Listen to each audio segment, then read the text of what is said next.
खुदावन यीशु मसीह के नाम में आप सभी को मेरा सलाम। आज हम बात करेंगे उड़ाऊ पुत्र के दृष्टांत के विषय में, जो कि पाया जाता है लूका रचित सुसमाचार 15 अध्याय और उसके 11 वचन से लेकर 32 वचन तक। इस वीडियो को पूरा देखिए ताकि आपको अच्छे से समझ आ जाए, और जाते जाते चैनल को सब्सक्राइब करके जाइएगा ताकि आपको प्रतिदिन इसी प्रकार से परमेश्वर के वचन प्राप्त होता रहे। तो आइए इस दृष्टांत से कुछ सीखने का प्रयास करें। प्रभु यीशु मसीह ने यह दृष्टांत प्रारंभ किया कि एक मनुष्य के 2 पुत्र थे। पहला आज्ञाकारी था, पिता के काम में हाथ बटाया करता था और उसके साथ रहता था। दूसरा पुत्र स्वतंत्र विचारधारा का था, वह पिता के नियंत्रण में नहीं रहना चाहता था, वह सब के साथ रहने में असंतुष्ट था, वह अपनी इच्छा से स्वतंत्रता पूर्वक जीवन जीना चाहता था। एक दिन उसने पिता से संपत्ति का अपना हिस्सा मांगा। पिता ने उसे उसका हिस्सा दे दिया। वह अपने हिस्से की संपत्ति लेकर विदेश चला गया। वहां उसने अपनी संपत्ति कुकर्म में उड़ा दी। जब उसके पास कुछ नहीं बचा, तब उसी समय उस देश में एक बड़ा अकाल पड़ा, जिससे उसकी स्थिति और भी बदतर हो गई थी। नौकरी मिलना उसे कठिन हो गया। अंत में उसे उस देश के एक निवासी ने अपने खेतों में सूअर चराने की नौकरी दी। अब उसकी यह स्थिति थी कि कोई उसे कुछ नहीं देता था, यहाँ तक कि उसने अपना पेट भी उन्हीं फलियों से भरना पड़ता था जिन्हें सूअर खाते थे, वो भी उसी को खाते थे। एक दिन अचानक पुनः उसे अपने पिता का ध्यान आया। उसने सोचा कि मेरे पिता के घर में तो कितने लोगों को पर्याप्त मात्रा में भर पेट भोजन उपलब्ध होता है और मैं यहाँ भूखा मर रहा हूँ। मैं अपने पिता के पास वापस लौट जाऊंगा। मैं उससे यह कहकर क्षमा मांगूंगा कि मैं वास्तव में स्वर्ग के विरोध में और तेरी दृष्टि में पाप किया है। मैं अब तेरा पुत्र कहलाने के योग्य नहीं। तू मुझे एक मजदूर के समान अपने यहाँ रख ले। यह विचार आते ही उसने और समय नहीं गंवाया। वह उठा और वापस अपने पिता के घर लौट गया। जब वह घर से कुछ दूरी पर ही था, तभी उसके पिता ने उसे देखा, उस पर तरस खाया और दौड़कर उसे गले लगाया और उसे बहुत चूमा। पुत्र ने पश्चाताप किया और पिता से क्षमा याचना की और कहा कि मैंने पाप किया है और अब तेरा पुत्र कहलाने के योग्य नहीं। ऐसा प्रतीत होता है कि पिता उसके लौटने से ही इतना खुश था कि बेटा क्या कह रहा है, इस पर उसने गौर ही नहीं किया। उसने अपने दासों को आज्ञा दी कि वे उसके बेटे को सर्वोत्कृष्ट वस्त्र पहनाएं, अंगूठी पहनाएं, नई जूतियां पहनाएं। इतना ही नहीं, पला हुआ बछड़ा भी काटे। सब मित्रों और पड़ोसियों के साथ बड़े भोज का आयोजन करे, नाच गाने और संगीत का प्रबंध करे। सभी आनंद के इस उत्सव में सहभागी हो, क्योंकि मेरा यह बेटा जो मर गया था फिर जी गया है, खो गया था अब मिल गया है। यह दृष्टांत यही समाप्त नहीं होता, क्योंकि प्रारंभ में ही प्रभु यीशु मसीह ने 2 पुत्रों की बात कही थी। जब शाम को बड़ा बेटा अपना काम समाप्त करके घर लौटता है, तो उसे मालूम होता है कि उसका छोटा भाई वापस लौट आया है। उसके वापस लौटने की खुशी में पिता ने भारी जश्न किया है और पला हुआ बछड़ा कटवाया है। यह सुनकर वह क्रोधित होता है। वह घर के अंदर भी नहीं जाना चाहता। जब उसका पिता आकर उसे समझाता है कि बेटा, तू तो सदैव मेरे साथ है,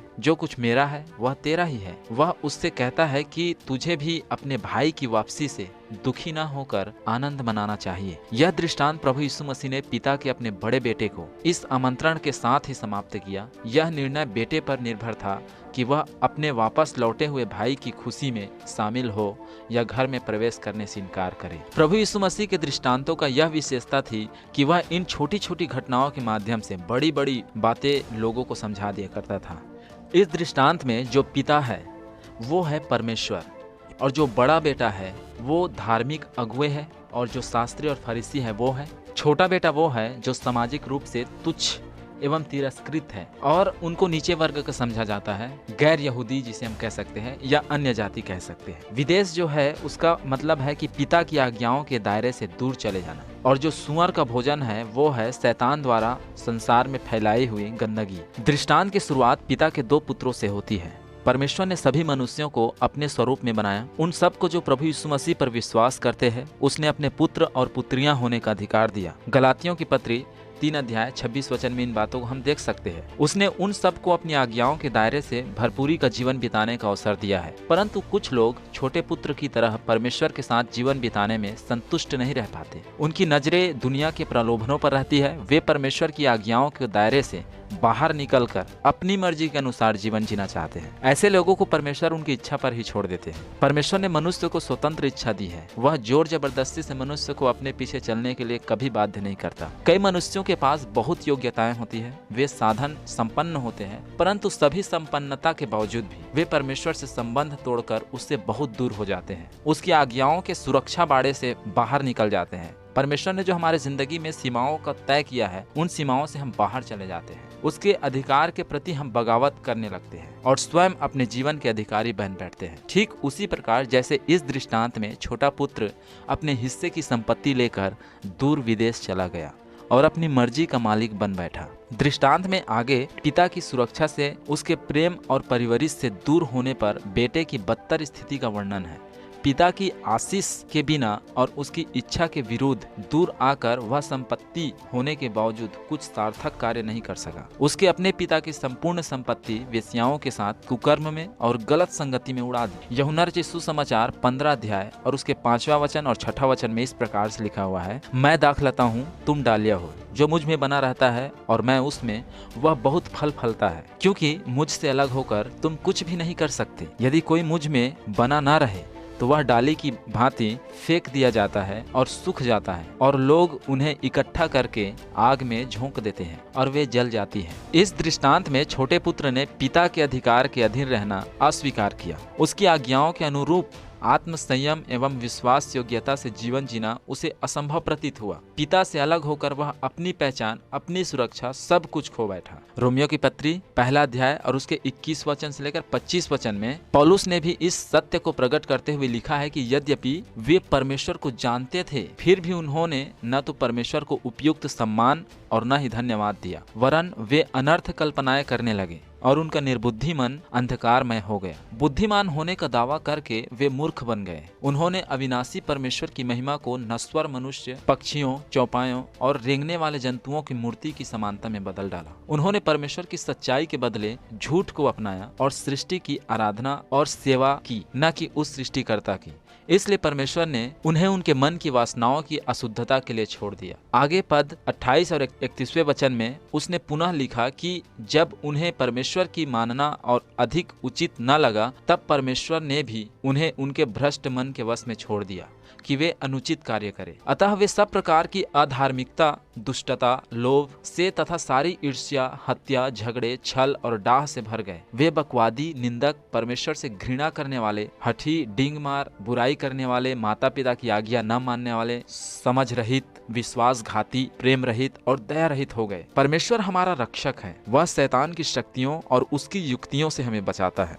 जब हम परमेश्वर से दूर चले जाते हैं और उसकी आज्ञाओं को तोड़कर मनमानी करने लगते हैं, तब परमेश्वर हमारे हाल पर छोड़ देता है और हम अपने चाल चलन से उससे दूर होते जाते हैं। शैतान हमें आकर्षक प्रलोभन से अपने जाल में फंसाता जाता है। वह पाप को बहुत आकर्षक बनाता है, परंतु उसके घातक परिणामों से हमें पूर्णतः अनभिज्ञ रखता है। उसके आकर्षणों में मनुष्य को क्षणिक सुख का भले ही एहसास होता है, कुछ समय का भले ही उन्हें आनंद मिलता है, किंतु यह सुख वास्तव में उसके संपूर्ण व्यक्तित्व के लिए विनाशकारी होता है। यह ऐसा सुख होता है जो बाद में मनुष्य को और भी दुखी कर देता है, और भी भारी दुखी सतही में ले जाता है, जो उसमें और भी अधिक आंतरिक असंतुष्टि उत्पन्न करती है। और एक दिन जब थक कर चूर होता है, तब उसे अपनी दयनीय स्थिति का एहसास होता है।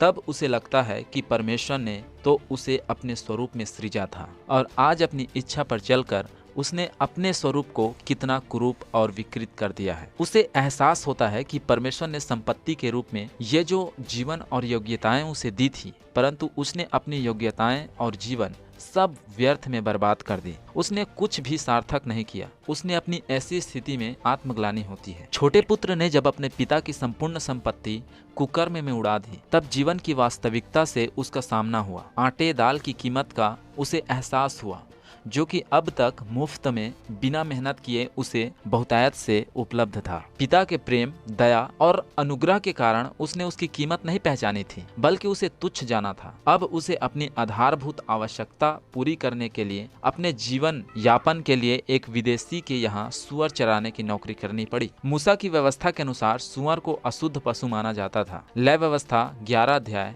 और उसके 7वें और 8वें वचन में, और व्यवस्था विवरण 14 अध्याय और उसके 8वें वचन में यदि पढ़े तो वहाँ पर इन बातों को हम देख सकते हैं। उनको बलिदान करना या उनका मांस खाना वर्जित था, अतः यहूदी अशुद्ध होने के डर से उन्हें छूते भी नहीं थे। एक यहूदी के लिए सूरों को चराने की नौकरी करना और फिर उन्हीं को भोजन करना बहुत ही घटिया दर्जे का, निम्न स्तरीय एवं निंदनीय कार्य था। कितने लोग परमेश्वर के प्रेम, दया और अनुग्रह को, जो बहुतायत से उस पर विश्वास करने वालों को उपलब्ध रहता है, तुच्छ जानते हैं, उसकी कीमत नहीं पहचानते। परंतु परमेश्वर दूर होकर उसकी आशीषों के बिना किसी नैतिक रूप से भ्रष्ट व्यक्ति के लिए कार्य करने से मनुष्यों की दशा ठीक वैसी होती है जैसे इस दृष्टांत में छोटे पुत्र की हुई है। सूअरों को चराना निम्न स्तर का कार्य समझा जाता था। इतना ही नहीं, वह उनके भोजन से ही स्वयं अपना पेट भरने का प्रयास भी करता था, क्योंकि खाने के लिए उसका स्वामी उसे कुछ भी भोजन नहीं देता था। अब न उसके कोई शुभ चिंतक थे, न मित्र, न कोई संबंधी, और न ही प्यार करने वाले पिता या भाई।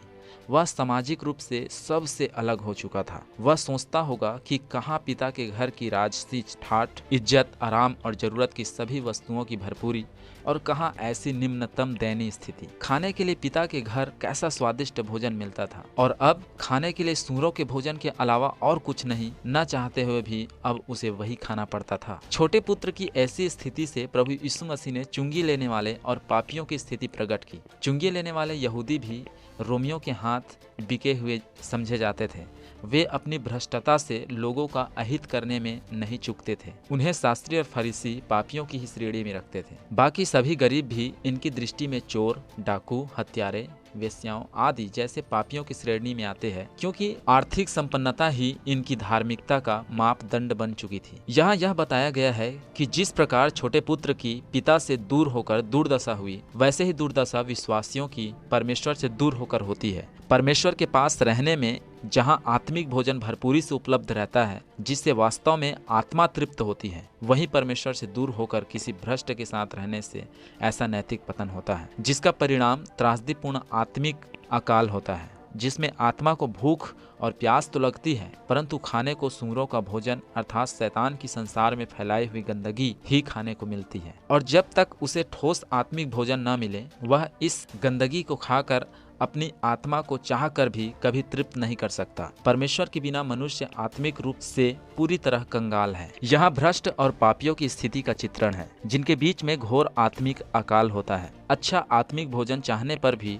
उनके बीच नहीं मिल सकता, क्योंकि उनके पास देने के लिए संसारिक भ्रष्टता के अलावा और कुछ भी नहीं। ऐसी स्थिति में सामान्यतः मनुष्य की 3 प्रकार की प्रतिक्रियाएं होती है। वे या तो अपनी आशाहीन स्थिति में निराश होकर तथा हार मानकर आत्महत्या कर लेते हैं, कुछ उसी स्थिति में मगर रहते हैं, किंतु कुछ लोग अपने हृदय में यह निश्चय करते हैं कि वे उसी स्थिति में नहीं रहेंगे। वे अपने कमजोरियों पर विजय प्राप्त करेंगे, खराब संगति छोड़ेंगे और सही मार्ग पर आगे बढ़ेंगे। एक दिन छोटे पुत्र को अपने गलत निर्णय का परिणाम समझ में आता है, और जब वह पिता के साथ रहने के समय की स्थिति की अपनी वर्तमान स्थिति से तुलना करता है, तब उसे अपनी पतित अवस्था का और भी अच्छी तरह से एहसास होता है। वह अपने किए पर पछताता है और पिता के पास वापस लौटने का निर्णय करता है। वह अपनी गलती स्वीकार करता है। वह अपनी गलती के लिए दूसरों पर दोषारोपण नहीं करता है। वह पिता के क्रोध की, भाई की प्रतिक्रिया की, लोगों की आलोचनाओं एवं टिप्पणियां की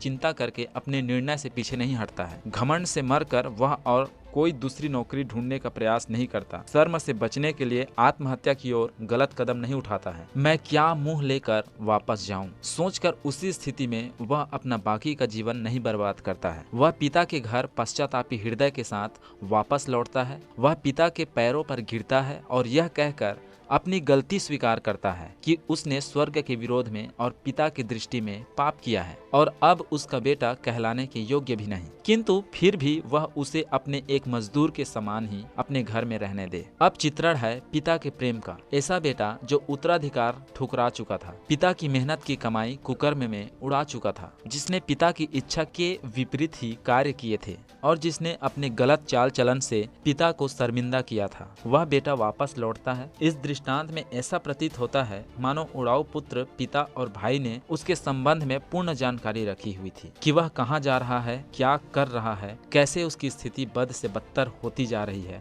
कैसे वह भोजन के लिए तरस रहा है और अकाल से जूझ रहा है। यहाँ यह भी प्रश्न मन में आता है कि पिता यदि इतना दयालु और प्रेमी था तो उसने बेटे की ऐसी दशा में उसकी सहायता क्यों नहीं की, उसे वापस अपने पास क्यों नहीं बुलाया। और शायद इसका सही उत्तर यह है कि ऐसा करने से संभव था कि यदि पिता अपने इस बेटे की सहायता करता रहता तो वह सुधरता ही नहीं, और पिता की संपत्ति कुकर्म में ही उड़ाता रहता। यह भी संभव था कि यदि पिता स्वयं उसे बुलाता तो वह पिता के आमंत्रण को ठुकरा देता। इसलिए पिता ने धीरज से उसके स्वयं वापस लौटने की प्रतीक्षा की। पिता के हृदय में यह बात जरूर आई होगी कि अब कंगाली और भुखमरी की अवस्था में शायद बेटा वापस लौट ही आएगा। इसीलिए ऐसा लगता है मानो पिता उसके आने की ही प्रतीक्षा कर रहा था और दूर से ही उसे देखकर वह दौड़कर उससे मिलता है।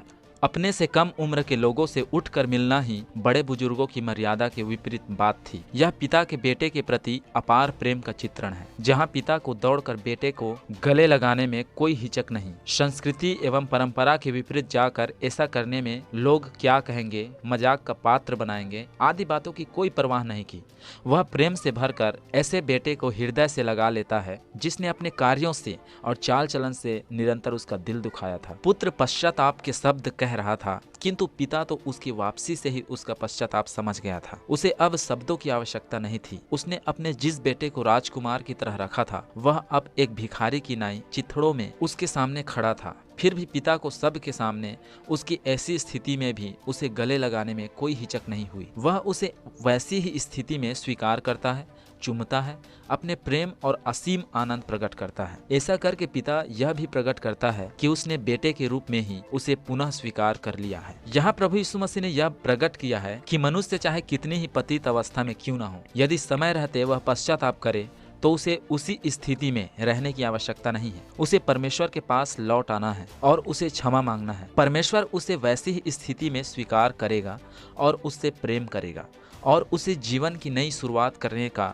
एक और मौका देगा। पिता ने न सिर्फ पुत्र को गले लगाकर चूमा और अपना प्रेम प्रकट किया, परंतु इसके साथ ही उसने दासों को निर्देश दिए कि बेटे को सबसे अच्छे वस्त्र पहनाओ जो आदर और इज्जत के प्रतीक थे और प्रमुख अतिथियों के लिए रखे जाते हैं। उसने बेटे के हाथ में अंगूठी पहनाई जो अधिकार का प्रतीक था। गुलाम, दास और गरीब नंगे पांव रहते थे, वे जूतियां नहीं पहना करते थे। इन प्रतीक चिन्हों से पिता ने सब पर यह बात प्रकट की कि उसने अपने इस बेटे को पुनः बेटे के ही रूप में स्वीकार किया है और वह चाहता है कि सब उसके बेटे का अधिकार समझे और उसकी इज्जत करें। यह उड़ाऊ पुत्र ऐसी स्थिति में पहुंच गया था कि वह स्वयं अपनी मदद करने में असमर्थ था। कोई दूसरे भी उसकी मदद करने को तैयार नहीं थे। वह अपने आप से निराश हो चुका था। परिस्थितियों से जूझकर वह टूट चुका था। वह असहाय, बेसहारा और नितांत अकेला हो चुका था। ऐसी स्थिति में उसने आत्महत्या जैसा पाप न कर पुनः पिता के पास लौटने का निर्णय लिया। वह अपने जीवन में एक गलत निर्णय का परिणाम भुगत चुका था और अब उसे सही निर्णय का भी परिणाम देखा। उसे पिता का प्रेम मिला और एक बार पुनः जीवन की नई शुरुआत करने का मौका मिला, जो उसके स्वयं के बस की बात तो दूर बल्कि एक असंभव बात थी। पिता ने सब परिचितों को आमंत्रित किया और खोए हुए बेटे के मिलने की खुशी में एक बड़ा जश्न किया और सब के साथ आनंद मनाया। जब स्वर्ग में एक पापी के मन फिराने से परमेश्वर और स्वर्गदूत आनंद मनाते हैं, तब यह पृथ्वी पर सभी विश्वासियों के लिए बहुत ही आनंद की बात होनी चाहिए। बिछड़े हुए बेटे का पिता से मिलन और जश्न पर ही यह दृष्टांत समाप्त नहीं होता। बड़ा बेटा कार्य समाप्त कर घर लौटता है। उसे नाच, गाने और संगीत का शोर सुनाई देता है। जल्द ही उसे मालूम पड़ता है कि उसका छोटा भाई वापस लौट आया है और इसी खुशी में पिता ने पला हुआ बछड़ा कटवाया है और भारी जश्न किया है। उसे लगता है कि पिता का यह कैसा पक्षपातपूर्ण व्यवहार है। जिस बेटे ने उसकी संपत्ति कुकर्म में उड़ा दी, जिसने उन सब के साथ रहने से इनकार कर दिया, जिसने घर की मान मर्यादा के विरुद्ध कार्य किया, उसके वापस लौटने पर पिता की इतनी खुशी उसे पूर्ण रूप से अनुचित प्रतीत होती है। उसे यह जानकर और भी ईर्ष्या होती है कि छोटे भाई के आने की खुशी में पिता ने पला हुआ बछड़ा भी कटवाया है। इस ईर्ष्या और नकारात्मक विचार से बड़ा बेटा क्रोधित होता है और घर के अंदर आने से इनकार करता है। छोटा बेटा तो अपनी गलत इच्छाओं एवं कार्यों के कारण पिता से दूर हो गया था। अब बड़े बेटे की भी वही स्थिति है। वह अपने अच्छे कार्यों के घमंड के कारण, भाई के प्रति कड़वाहट एवं उसे क्षमा न करने की भावना के कारण तथा पिता को अन्यायी समझने के कारण पिता से दूर हो गया। अब अपने पिता के घर में प्रवेश करने की उसकी इच्छा नहीं। अपने हृदय की कठोरता के कारण उसने स्वयं को अपनों से बेगाना कर दिया। पिता जो एक बार छोटे पुत्र के स्वागत के लिए घर से निकला था, अब दूसरी बार पुनः बड़े बेटे के स्वागत के लिए भी निकलता है। वह उससे भी उतने ही प्यार से अंदर आने का आग्रह करता है। छोटे बेटे ने अपने कुकर्मों से स्वयं को पिता से दूर कर लिया था, और अब बड़े बेटे ने अपने हठ और डाह के कारण स्वयं को पिता से दूर कर लिया। उसने पिता से जिरह करते समय न ही उसे पिता कहकर संबोधित किया और न ही अपने भाई को भाई कहकर। वह स्वयं को पिता के पुत्र नहीं बल्कि एक आज्ञाकारी सेवक के रूप में देखता है, जिसके लिए पिता के हृदय में कोई प्रेम नहीं। पिता के हृदय में प्रेम है तो सिर्फ उस बेटे के लिए जिसने उसकी संपूर्ण संपत्ति कुकर्म में उड़ा दी। इस पर वह पिता और भाई के प्रति कड़वाहट से भर जाता है। पिता अपने बड़े बेटे को बहुत प्यार से समझाता है कि तू हमेशा मेरे साथ रहता है, तू ही मेरा उत्तराधिकारी है, जो कुछ मेरा है वह सब कुछ तेरा ही है। परंतु तेरा भाई जो मर गया था वह फिर जी गया है, खो गया था अब मिल गया है, अतः अब आनंदित और मगन हो। प्रभु यीशु मसीह ने बड़े बेटे के व्यवहार से शास्त्रियों और फरीसियों की ओर इशारा किया, जो प्रभु यीशु मसीह के पापियों के साथ संगति रखने पर कुड़कुड़ाते थे, जो उस पर क्रोधित होते थे। वे सोचते थे कि वे तो हमेशा से व्यवस्था को मानते हैं, विविध सभी रीति रिवाजों को पूरा करते हैं। अपनी इसी सतही धार्मिकता के घमंड में वे इस भ्रम में रहते थे कि सिर्फ वे ही स्वर्ग के राज्य में प्रवेश के अधिकारी है, बाकी पापियों के साथ सिर्फ परमेश्वर का क्रोध और दंड है। प्रभु यीशु मसीह का पापियों के साथ प्रेम पूर्व व्यवहार उन्हें नागवार लगता था। उनके साथ मसीह की संगति को वे अनुचित समझते थे। मसीह धार्मिकता के अहम और हृदय की कठोरता के कारण वे परमेश्वर के प्रेम और क्षमा को समझते ही नहीं थे। और यद्यपि वे कुकर्म नहीं करते थे, परंतु इन्हीं कारणों से वे वास्तव में परमेश्वर से दूर रहते थे। वे पापियों के मन फिराने से कभी भी खुशी का अनुभव नहीं करते थे। जैसे इस दृष्टांत में बड़े भाई ने अपने लौटे हुए छोटे भाई को भाई भी नहीं कहा, उसने पिता से उसके लिए तेरे पुत्र का संबोधन किया। क्रोध, कड़वाहट और ईर्ष्या आदि दुर्भावनाओं ने भाई भाई के बीच तथा पिता और बेटे के बीच संबंध विच्छेद कर दिया। प्रभु यीशु मसीह ने उन्हें इस दृष्टांत के माध्यम से बताया कि हर एक पश्चातापी को परमेश्वर ग्रहण करता है, उसे क्षमा करता है और नई शुरुआत का अवसर भी देता है। इससे शास्त्रियों और फरीसियों को भी दुखी न होकर आनंद मनाना चाहिए। प्रभु यीशु मसीह पर विश्वास करने वाले सभी परमेश्वर के पुत्र हैं और वह उन सब का प्रेमी, दयालु और अनुग्रहकारी पिता है। इस दृष्टांत में पिता ने बड़े बेटे को भी घर के अंदर आने का आमंत्रण दिया। उसके घर के द्वार खुले थे। अब निर्णय स्वयं बड़े बेटे पर था कि वह या तो अंदर चला जाए या पिता के आमंत्रण को ठुकरा दे। प्रभु यीशु मसीह ने स्पष्ट किया कि स्वयं के लेखे में धर्मी और घमंडी मनुष्य जो दूसरों के न्यायी बन बैठते हैं, उन्हें आत्मावलोकन करना है, उन्हें खुद को जांचना है कि कहीं वे भी ऊपरी तौर पर परमेश्वर के साथ रहते हुए आंतरिक रूप से परमेश्वर से दूर तो नहीं। कहीं अपने पाखंड और अहमियत देने के कारण वे परमेश्वर के आमंत्रण को ठुकरा तो नहीं रहे। अब इस दृष्टांत से जो हमें व्यवहारिक शिक्षा मिलती है, उन बातों को हम देखने का प्रयास करेंगे कि पहला जो हम इस दृष्टांत से सीखते हैं, प्रत्येक सच्चे पश्चातापी को परमेश्वर स्वीकार करता है। चाहे वह कितनी भी निम्न और पतित अवस्था में हो, वह उसे क्षमा करता है और उसे नई शुरुआत करने का अवसर देता है। आप हमेशा याद रखें, वह हमारे सब पापों को क्षमा करने में विश्वास योग्य और धर्मी है। मनुष्य को आवश्यकता है कि वह अपनी गलतियों को समझे, पश्चाताप करे और परमेश्वर के पास जाए तथा उसकी सामर्थ्य और आशीष के साथ जीवन में आगे बढ़े। दूसरी बात, गलतियों को छुपाने के लिए अनेक बहाने बनाना, दूसरों पर दोषारोपण करना, उसी स्थिति में जानबूझकर आगे बढ़ते जाना बेवकूफ़ी और कायरता है। गलती को स्वीकार करना समझदारी है, उससे उबरना साहसिक कदम है। भीड़ अक्सर बुराई के लिए तो उकसाती है, परंतु अच्छाई से रोकने के लिए हर एक संभव हथकंडे अपनाती है। आप में अपनी गलती को स्वीकारने एवं सुधारने का कितना साहस है, आप अपने आप को जांचिए इस दृष्टांत के माध्यम से। तीसरी बात, जब हम पिता के घर अर्थात कलीसिया में रहते हैं, तब हमें अच्छा वातावरण और अच्छी संगति मिलती है और खाने को उत्तम आत्मिक भोजन मिलता है। परंतु जब हम पिता के घर से दूर हो जाते हैं और उसकी आज्ञाओं की अवहेलना करने लगते हैं, तो हम बुरी संगति और खराब आदतों के गुलाम बन जाते हैं। तब हमारी आत्मा को इस संसार में शैतान द्वारा फैलाई हुई गंदगी मतलब सूरों का भोजन मिलती है, जिससे हमारा जीवन कभी स्वस्थ एवं सुखी नहीं रह सकता। इसलिए हमें परमेश्वर पिता से, कलीसिया से एवं विश्वासी भाई बहनों से उचित संबंध रखना है और उसी में संतुष्ट रहकर आगे बढ़ना है। चौथी बात जो इस दृष्टांत के माध्यम से हमें मिलता है, जब कोई सच्चा पश्चातापी परमेश्वर के पास लौटता है तो परमेश्वर स्वर्ग दूतों के साथ आनंद मनाता है, क्योंकि वह नहीं चाहता कि कोई भी नाश हो। अगुओं, प्रचारकों एवं अन्य सभी विश्वासियों को भी एक एक आत्मा के बचाए जाने के लिए प्रयास करना चाहिए, उनके लिए खुश होना चाहिए और उस नए विश्वासी को अपने भाई के रूप में स्वीकार करना चाहिए। पांचवी बात, जो कोई यह कहता है कि मैं ज्योति में हूँ फिर भी अपने भाई से घृणा करता है वह अब तक अंधकार ही में है, क्योंकि अंधकार ने उसकी आंखें अंधी कर दी है। पहला यूहन्ना 2 अध्याय और उसके 9 वचन से लेकर 11वां वचन तक आप पढ़े तो इस बातों को आप वहां पर देख सकते हैं। जांचे कि मसीही होने का आपका दावा सच्चा है या नहीं। छठवीं बात इस दृष्टांत के द्वारा जो हमें सीखने को मिलता है, यदि कोई कहे मैं परमेश्वर से प्रेम करता हूँ और अपने भाई से घृणा करे तो वह झूठा है, क्योंकि जो अपने भाई से जिसे उसने देखा है प्रेम नहीं करता तो वह परमेश्वर से जिसे उसने नहीं देखा प्रेम नहीं कर सकता।